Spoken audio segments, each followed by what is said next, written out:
Erokamano janeno mar Eltien, agone Nyasaye erokamano mochako loso thuolo mondo mi warom kodi e studio ka odiochieng' ma kawuono, okinyi ma kawuono ne. Omiyo janeno agone Nyasaye erokamano momiyi ngima, aito an bende omiya ngima. Omiyo oruonwa piny nono ma onge gima wachule. Omiyo janeno kapok adhi mbele adwana afulrani mondo ing'e jal miwuoyo godo. Nyinga iluonga ni Bishop Agustin Omedo maja Kisumu County. Ae gweng' miluongo ni Kogony buto Korogona School, ajal mowar kendo ajaneno mar Yesu Kristo. Omiyago erokamano janeno kapok adhi mbele adwana wache thuon wach ma kawuono adwana wuoye. Wacho ni bedo e lwet Ruoth Nyasaye. Mane thuon wach ma kawuono adwa wuoye, bedo e lwet Ruoth Nyasaye.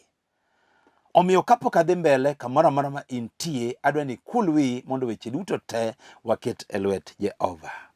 Agoni erokamano Nyasach loch, akawo janeno ni akete e lweti, imiye winjo matut mondo Injili madhi yalo kata weche madhi puonjo lok ngimane kendo timne dwaro mar dhood chunye. Alamo kan gi yie ni isemiye winjo e nying Yesu ma Jawarwa.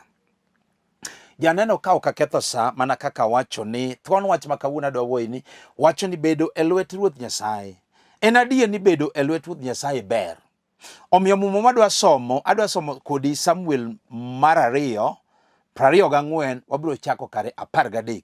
Samuel mar 2, 24, wabiro chako kare 13. Omiyo nitiere weche moko ma Daudi, weche moko manochando Daudi. Kendo ok ne gin weche mayot. Omiyo wechegi nochando Daudi kane Daudi osefwenyo ni noseketho e nyim Ruoth Nyasaye. Kendo Daudi noketho. To sama noketho to wechegi nochando Daudi. Omiyo Ruoth Nyasaye ne ooro janabi moro maniluongo ni Gad. Nyasaye no oro janabi miluongo ni Gad mondo odhi onyis Daudi tok ketho Daudi. To nitiere weche ma Ruoth Nyasaye nonyiso Gad mondo odhi openj Daudi. Ka Daudi oyie to wechegi mondo otimre ngimane. Ne gin weche adek. Mondo Daudi oyier achiel kuomgi. To kuom weche adek go ne ok gin weche mabeyo. Ne gin weche maricho kendo ne gin weche malit. Maka Daudi nobedo mos. Mofwenyo ni ok gin weche mabeyo. To nodok e ngimane. Mowacho na pana ber bedo mondo abed e lwet Ruoth Nyasaye. Omiyo weche adek gi mokwongo ne en Nyasaye no onyiso Gad ni mondo odhi openj Daudi ni mondo oyie mondo kech omak pinye kuom higni 3. Mano ne mokwongo. Mar 2 nopenjo Daudi, onyiso Gad mondo odhi onyis Daudi ni oyie mondo oring wasike kalawe kuom dueche 3. Mar 3 nopenjo Daudi mondo odhi onyiso Gad janabi mondo odhi onyis Daudi mondo Daudi oyie mondo tho malit mondo bedie pinyne mabiro nego ji bang' ndalo 3. Tiende ne ok gin weche mabeyo. Gin weche ma ka Daudi nobedo mos. To amor gi dwoko Daudi. Daudi ka nobedo mos moparo mofwenyo wechegi to odwoko Gad. Nikech ne gin masiche. Kendo nofwenyo ni kata obedo ni en gi masira mang'ogo kamano, maduong' kamano, to nowacho ni ber mondo obed e lwet Ruoth Nyasaye moloyo bedo e lwet dhano. Mago weche mane Daudi ofwenyo. Bang' ketho nyim Nyasaye. To Nyasaye oro malaika, janabi Isaya, Gad, mondo odhi onyis Daudi ofwenyo weche gi onge manyalo yiero kata achiel. To nitiere wach ma Daudi nowacho. Mae momiyo adwana som kodi Samuel mar 2, 24, wabiro chako kare 13. Muma wacho niya, Daudi nodwoko Gad niya, an gi masira maduong'. To ber mondo abed e lwet Ruoth Nyasaye. Ber mondo abed e lwet Ruoth Nyasaye ni mar ng'wono ne duong' to kik abed e lwet dhano. Ang'ado muma no nikech ibiro adwa ni chak kare 10 to an achako pari 13. Tok ka Daudi osefwenyo ni ne oketho ma Nyasaye oro Gad mondo Daudi weche adek ne gin weche malit. To Daudi wacho na pana. Daudi nodwoko Gad niya, onge maber kata achiel. To awacho niya, kata an gi masira maduong' kamano, to ber mondo abed e lwet Ruoth Nyasaye, nikech ng'wono ne duong' moloyo bedo e lwet dhano.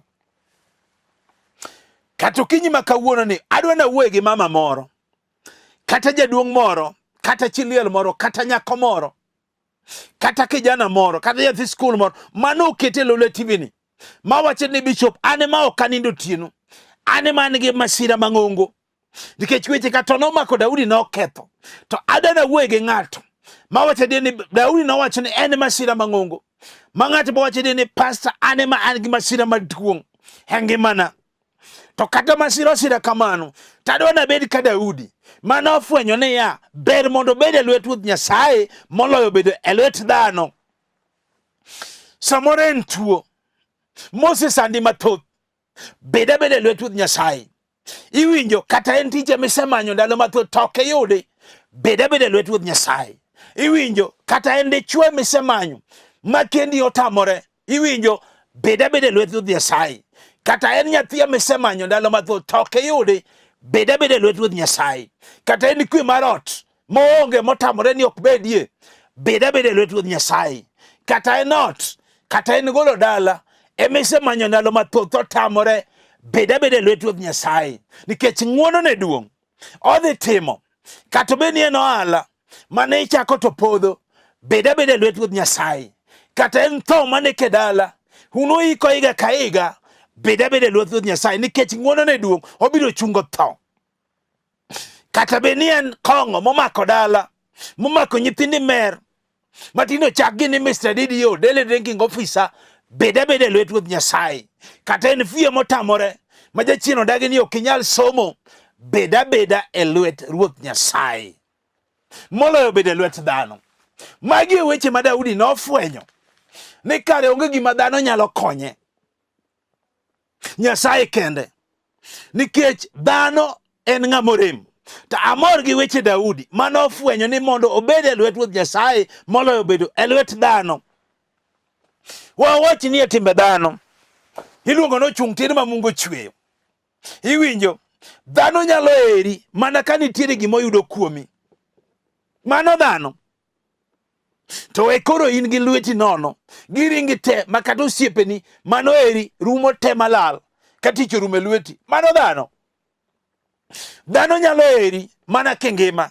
We koro tuo mondo gore komi makoro samori bedo admitted hospital, makoro bill mar hospital dwarore.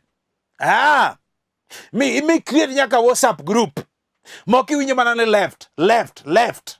Mago timbe dhano. Daudi nofwenyo ni ber mondo bed e lwet Ruoth Nyasaye kaka ne en gi masira no moloyo bed e lwet dhano. Wawuoye gi dhano iluongo no chung' tir ma Mungu chweyo. To we koro mondo tho koro negi. Ng'ato biro wacho ni bishop wacho adier. We mondo koro Nyasaye okaw ngimani. Koro kiwinjo na chunge sanduku. Koro kiwinjo na chunge dhiang'. Koro kiwinjo na chunge e bil muchari, mano wena. Mano dhano koro wuoyo ka ng'ato seth. To ng'ato negi kony kapod ngima. Daudi nofwenyo ni ber mondo bed e lwet Ruoth Nyasaye moloyo bedo e lwet dhano. Dhano bende samoro eri mana kapod ithagori. We Nyasaye koro mondo gwedhi. Iwinjo ni mago tino donjo Illuminati. Mago timbe dhano. Wawuoye dhano matin. Samoro en chiliel moro maka chuori otho. Iwinjo mana ni semeji, kik ijali, wabiro puonjo nyithindo, wabiro pidhi bang' dweche adek, kata ng'at masude dhodi onge. Mago timbe dhano. To Daudi nofwenyo weche adek mane lit e ngimane. To nofwenyo ni mondo Muma wacho niya, Daudi nodwoko Gad niya, ata obedo ni an gi masira maduong' kamano, to ber mondo abed e lwet Ruoth Nyasaye, nikech ng'wono ne duong', to kik abed e lwet dhano. Dhano nyalo disappoint. Magi weche ma Daudi nofwenyo. To kisomo Isaya 2:22 mok adhi som, wacho niya, kik iket geno ni kuom dhano, nimar onge gima dhano nyalo. En gima nono mana ka muya mawuok e Mane Isaya. Ni kare muya mawuok e ni nono. Teni madonje man gi valu. mawuoko ni nono, ni mana kaka Nyasaye nopimo dhano, ni onge gima ne kiket geno ni kuom dhano. So kiket geno ni kuom dhano, kata bedo ni weche tek, kumi kaka tekni, gena Ruoth Nyasaye. Ket geno ni kuom Ruoth Nyasaye, to Nyasaye nigi duoko. Ang'eyo nodhi timo, nikech Nyasaye pok oriambo, be pok olokore. Nikech abiro lamo gi mama moro, kata jaduong' moro, kata chiliel moro, kata kijana moro, kata nyako moro, kata nyathi skul moro, mabiro wacho ni bishop, ane man gi masira mang'ongo, to kawuono afwenyo ni ber mondo ng'ato obed e lwet Ruoth Nyasaye, mana kaka Daudi nofwenyo. Akia ni ng'ato be winja kama nitie. Nikbet bede lwet Nyasaye moloyo bede lwet dhano.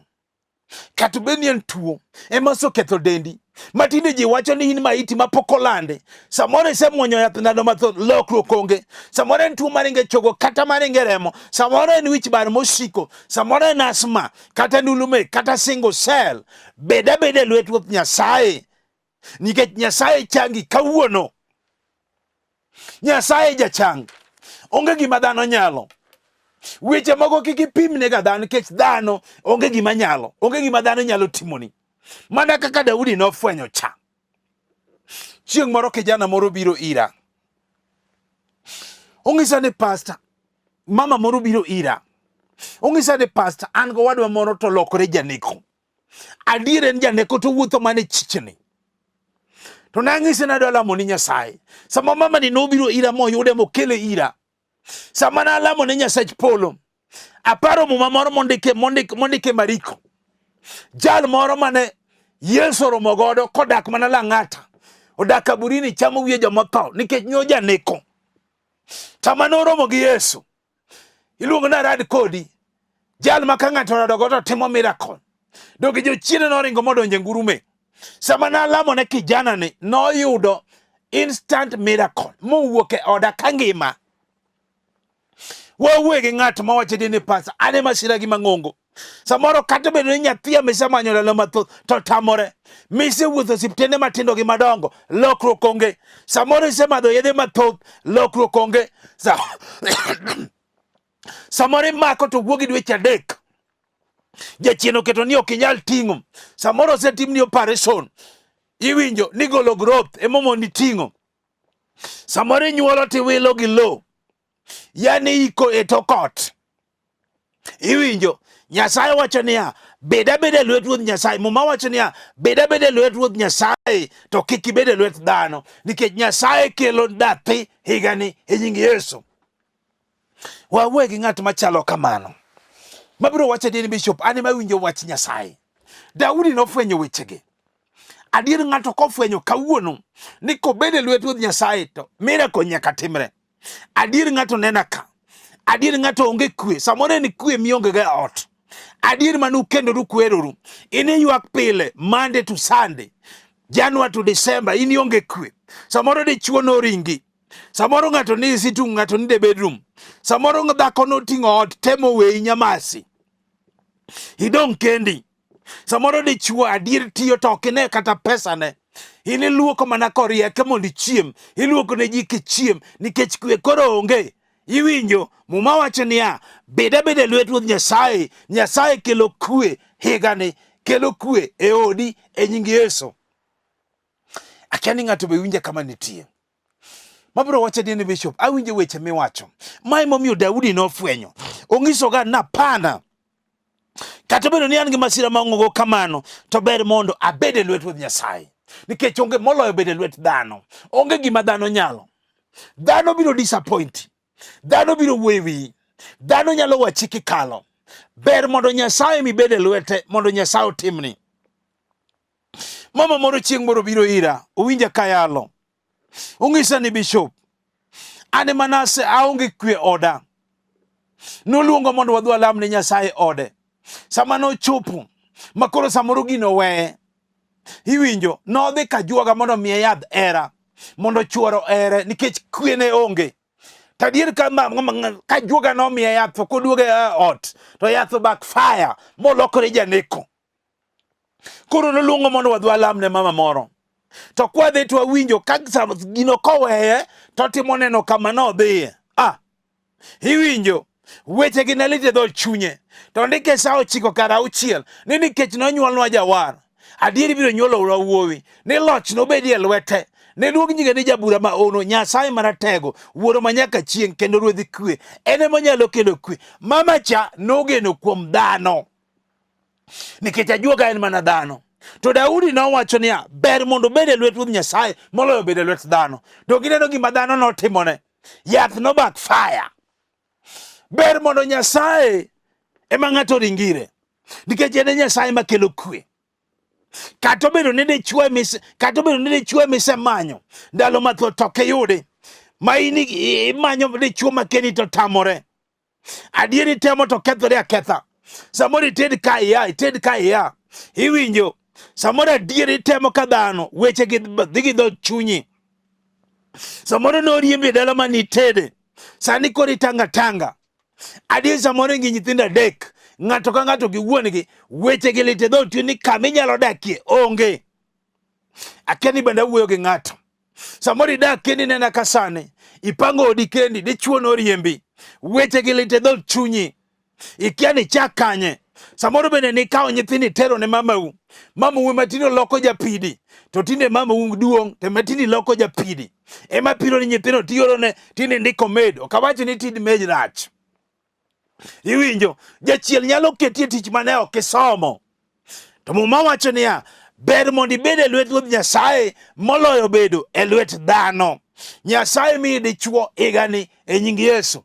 Iwinjo, Nyasaye duoke odi mane weyo cha. Samoro adier lit, samoro geche gi dhi gi dho chunyi. Nyako moro nobiro ira konene Lole TV. Otimo na neno bishop, na winjo kiyalo. To weche go nodhi gi dho chunya. Adier pastor, an pok na tedo. Nyimine na maluwa no setedo te. Koro na jogo jonyuolna.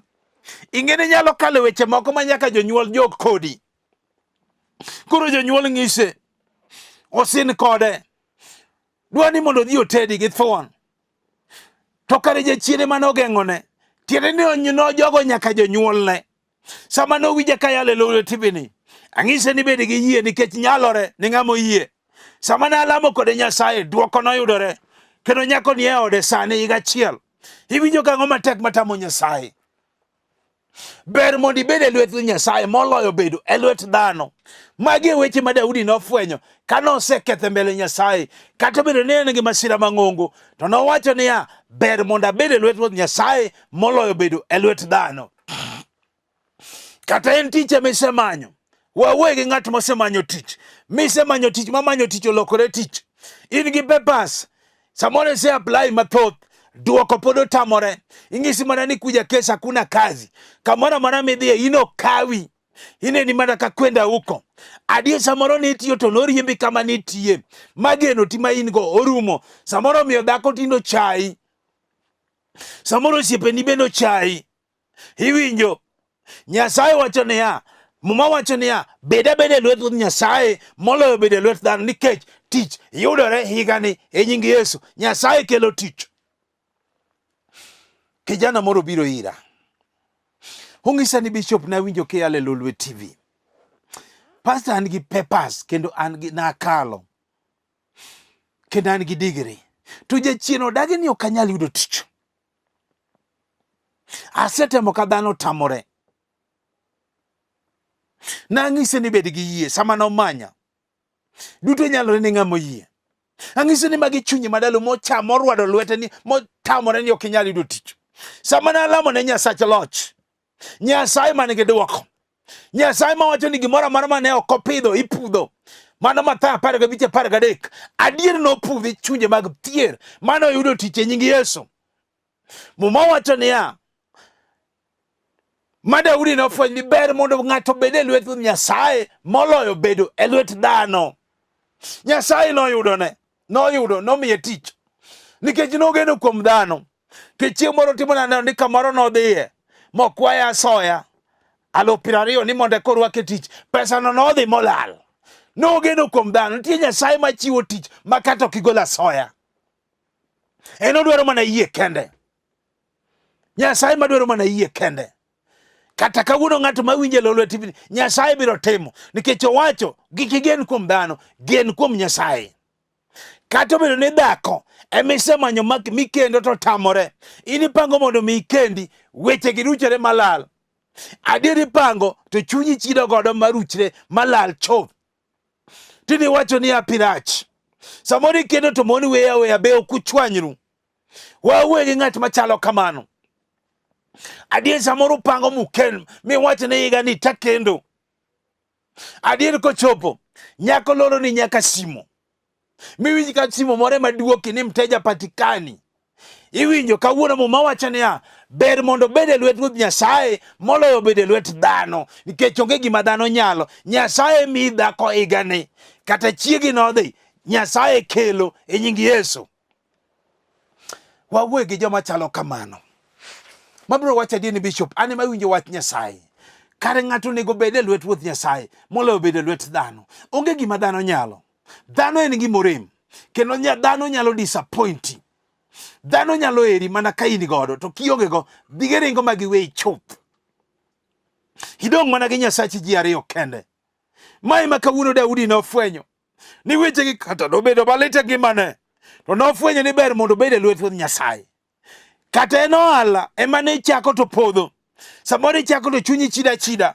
Samoro niketo mena podhi. Samoro niket nyanya, alot, wuoch podhi. Samoro ni yao M-Pesa, duka, onge matimo maber, ini ma jokuoge neni. Samoro gope ti oluori. Samoro gimichake dala mipidho onge kata chiayo. Jachien nokawo nyote lweti. Iwinjo muma wacho niya, beda Lwet Ruoth Nyasaye. Nyasaye kelo hala e lweti e nying Yesu. Kijana moro chieng' moro biro ira. Ong'isa ni Bishop na winjo kiyalo. To weche mane yalo nodhi gi dhod chunya. Bishop ana yawo workshop. Kendo aloso gik mabeyo ndi. Gik ma kineno to ji wacho ni gigi obedo imported.